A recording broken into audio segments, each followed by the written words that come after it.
ప్రభు నామమున మీ అందరికీ వందనాలు. మనము ఇంతవరకు దేవుడు మన ఆరాధన నడిపించినందుకు మొదటగా వందనాలు. ప్రభు బలలో చేయబోయే ముందుకు ఒక లేఖన భాగం చూసుకుని మనము ప్రభు బలలో చేయవేద్దాము. దానికి సహాయకరంగా హెబ్రీస్ 13:17 వచనం. హీబ్రూస్ 13:17. హీబ్రూస్ 13:17. చాప్టర్ 13:17. దయచేసి అందరూ గమనించండి. మీ పైని నాయకులుగా ఉన్నవారు లెక్క ఒప్పచెప్పవలసిన వారి వలె మీ ఆత్మను కాయచున్నారు.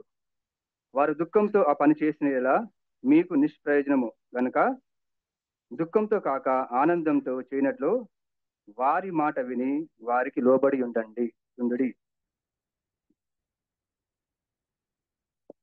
దేవుడు మనకు పైగా నాయకులను ఉంచారనే సంగతి విశ్వాసులందరికీ తెలిసిన విషయమే. ఆ పని ఎంతో భారమైన పనని మనకు తెలుసు. అయితే వాళ్ళు ఏం పని చేస్తున్నారంటే మన ఆత్మలను కాచే పని చేస్తున్నారనే విషయం మనకు అందరికి తెలిసిన విషయమే. వారు ఎలా కాస్తున్నారు అంటే దేవుని వాక్యంతో ఆయన మార్గం నడిపించే పని, అనగా పరలోక రాజ్యాన్ని నడిపించే పని. మనలో దేవునికి ఇష్టం లేని వాటిని చెప్పడం, సరి చేయడం, అవసరమైతే గట్టిగా గద్దించడం, వాక్యం అనే ఖడ్గం చేత మనం సరి చేయటం, ఇవన్నీ వారు చేస్తూ ఉంటారు. అంటే ఇలా చేస్తున్నప్పుడు మనలో కొంతమంది నొచ్చుకుంటారు.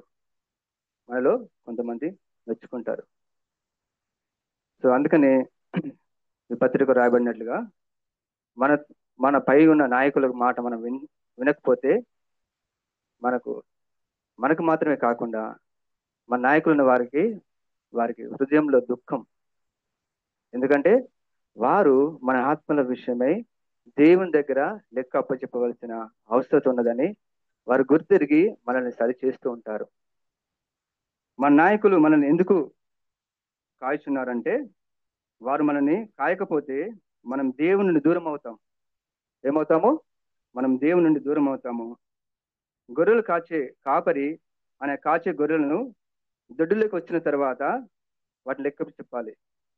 దానికి ఎందుకు తన యజమానుడు ఇచ్చిన గొర్రెలను వాటి లెక్క చెప్పాలి. ఆ లెక్క చెప్పకపోతే, ఆ లెక్కలో ఏదైనా తేడా వస్తే ఆ లెక్కను అడుగుతాడు, ఏమైంది ఆ గొర్రె ఏమైంది అని అడుగుతాడు. కాబట్టి అట్లా ఆ వ్యక్తి కనుక దినమంతా కాచి అన్ని గొర్రెలు ఉంటే అతను ఎంతో ఆనందంతో మరుసటి రోజు తను ఏం చేస్తాడు, గొర్రెలను కాయడానికి ఆనందంతో వెళ్తాడు. సో బీజేపీ సంఘం యొక్క బిడ్డలంగా మనము మన నాయకుని మాట వింటున్నామా? ఆయన మాటకు లోబడుతున్నామా? ఆయన మన ఆత్మను కాల్చున్న విషయం మనకు తెలుస్తూ ఉన్నదా? మన నాయకుని మాట వినవలసిన అవసరం ఎంతైనా ఉన్నది. ఈ రోజులలో నాయకులు చాలా రకాలుగా ఉంటున్నారు. మన పైన నాయకులు అందరూ నాయకులు అనుకోకండి, చాలా రకాలుగా ఉంటున్నారు. ఒకరు చాలా మంది అబద్ధ బోధకులు నాయకులుగా ఉంటున్నారు. నిజమైన నాయకులు వాక్యానుసారంగా చెప్పే నాయకులుగా ఉంటున్నారు. మనం ఎవరి మాట వింటున్నాం అనేది కూడా చాలా ప్రాముఖ్యమైనది.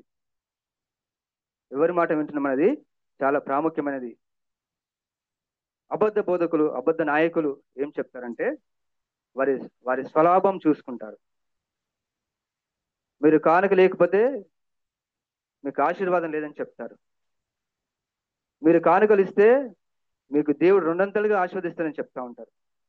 వీరు నిజమైన నాయకులు కాదు, నిజమైన కాపర్లు కాదు. అంత మట్టుకు కాకుండా అన్య భాషలతో ప్రజలను మోసం చేస్తున్నారు. దాని సహాయకరంగా మీరు సమయం లేదు కాబట్టి యాక్ట్స్ చాప్టర్ 2:8 తర్వాత చదువుకోండి. యాక్ట్స్ చాప్టర్ 2:8 తర్వాత చదువుకోండి. తర్వాత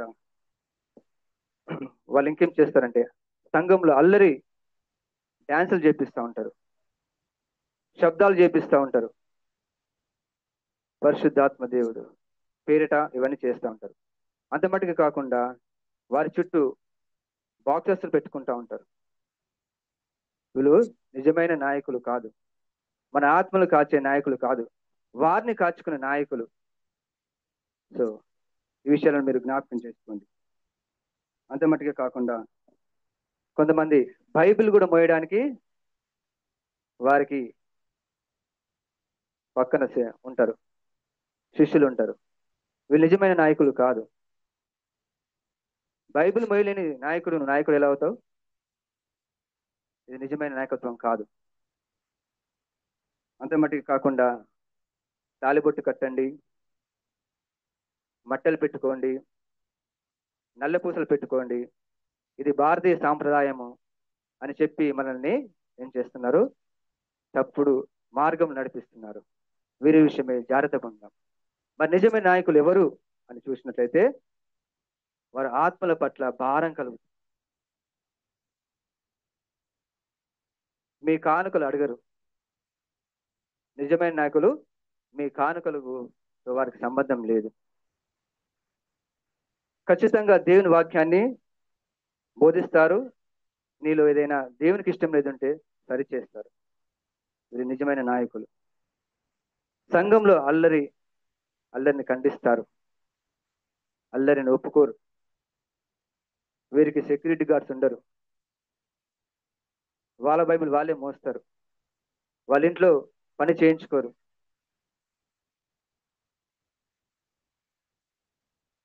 తాలి మెట్టెలు నల్లపూసలు పెట్టుకోద్దని చెప్తారు వివాహంలో. దీని మూలాలు కావాలంటే మీరు గూగుల్లో సెర్చ్ చేయండి, దాని మూలాలు మనకు తెలుస్తాయి. కాబట్టి దేవుడు వెల్లడించిన సత్యము ప్రకారము విశ్వాసులను నడిపించని నాయకులకు లోబడకండి. ఎవరికి? దేవుడు వెల్లడించిన సత్య ప్రకారము విశ్వాసులు నడిపించిన నాయకులను వెంబడించకండి. ఇంకా లెక్క విషయం చూస్తే మనం చాలాసార్లు నాయకులు తమ వ్యక్తిగత జీవితం గురించి మాత్రమే లెక్క చెప్పాలనుకుంటా ఉంటారు. కానీ దేవుడికి వారికి చాలా భారమైన పని ఇచ్చాడు. విశ్వాసులను దేవుని మార్గంలో నడిపించడానికి చాలా భారమైన పని ఇచ్చాడు. కాబట్టి ఈ పనిని చేసే సమయంలో వారు కొన్నిసార్లు మనం గద్దించవచ్చు, కొన్నిసార్లు మనం గట్టిగా మాట్లాడవచ్చు, అవసరమైతే మిమ్మల్ని బలవంత పెట్టచ్చు వాక్యం చదవమని. సో దయచేసి మనకు పైగా ఉన్న నాయకులు ఎలా ఉన్నారు, వారి జీవితం ఎలా ఉన్నది అని చూసుకొని, ఒకవేళ మన నాయకుని మాట వినకుండా ఉంటే ఈరోజు మనం పరీక్ష చేసుకుందాం. మన నాయకులు ఏం చేస్తారు? నిజమైన నాయకులు ఏం చేస్తారంటే వారు మన కొరకు ప్రార్థన చేస్తారు, మన అవసరతలో మనకు తోడుగా ఉంటారు, మన ఇబ్బందులు మనకు తోడుగా ఉంటారు, మన కౌన్సిల్ చేస్తారు, మనని దేవుని మార్గం నడిపించడానికి ఎంత దూరమైనా వెళ్తారు, ఎంత విలైనా చెల్లిస్తారు.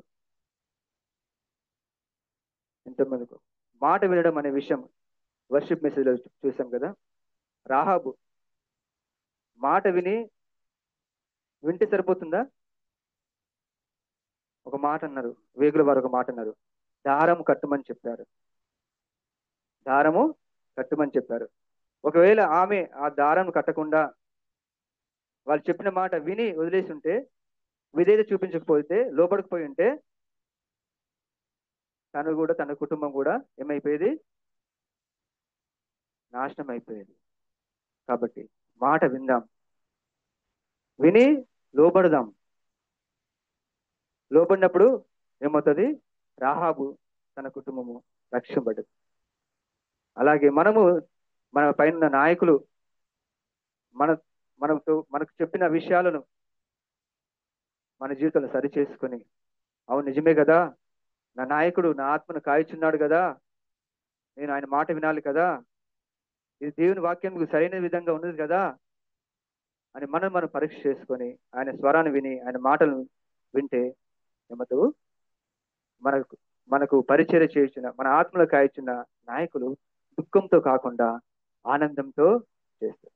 నేను ఒక సంఘటన చెప్పి మనం ముగిస్తాను. నేను ఏజ్ ఆఫ్ 11 years లో నేను స్కూల్కి వెళ్ళాను. తెలుగు వాళ్ళు నేర్చుకుంటున్నాను. ఎలుక అనే పదం నాకు రాయడం రాలేదు. ఎలుక అనే పదము రాయడం రాలేదు. రానప్పుడు నా టీచర్ గారు నన్ను ఎర్రటి ఎండ కింద ఇసుక నెక్కరు వేసుకుని ఉన్నాను, వెళ్ళి నీళ్ళలోంచి చేయి, అది నేర్చుకొని లోపల రా అని చెప్పి వెళ్ళాను. నీళ్ళలోంచి చేశాను. ఎండ కొడుతుంది, కింద రాళ్ళు గుచ్చుకుంటా ఉన్నాయి, కన్నీరు వస్తా ఉంది. ఎందుకు ప్రభువా, ఎందుకు ఈమె ఇంతగా నన్ను శిక్షిస్తుంది? ఆ తర్వాత నాకు అర్థమైంది ఏంటంటే, ఆమె నా పట్ల బాధ్యత కలిగి ఉన్నది. ఎందుకులే వీడు, ఎందుకులే వదిలేసి ఉంటే ఆ గట్టు దాటేవాడిని కాదు, అక్కడే ఉండిపోయేవాడిని, అక్కడే నిలిచిపోయేవాడిని. ఆమె చెప్పిన మాట విని విధేయత చూపించాను. ఆ చూపించడం వల్ల ఏమైంది, మనకు మేలు కలిగినది. మనలో ఇక్కడ ఉన్న వాళ్ళు చాలా మంది నాయకుల్లో తప్పులు వెతుకుతా ఉంటారు. ఆయన ఇట్లా మాట్లాడిండు, అట్లా చెప్పిండు, ఇట్లా చెప్పిండు, మమ్మల్ని ఎప్పుడు ఎత్తి చూపుతాడు అని అంటా ఉంటారు. అది ఎత్తి చూపడం కాదు, మనల్ని మన ఆత్మ విషయమై వారు లెక్క చెప్పవలసిన బాధ్యత ఉన్నది కాబట్టి మనతో చెప్తా ఉన్నారు. మనం ప్రేమించే వారు మనకు చెప్తారు, మనం ప్రేమించిన వారు మనకు చెప్పరు. సో కాబట్టి మన పైన నాయకులలో తప్పులు వెతకకుండా, ఒకరి వాక్యానికి వారు విరుద్ధంగా బోధిస్తుంటే చెప్పండి, ఇది వాక్యానుసారం కాదని చెప్పండి.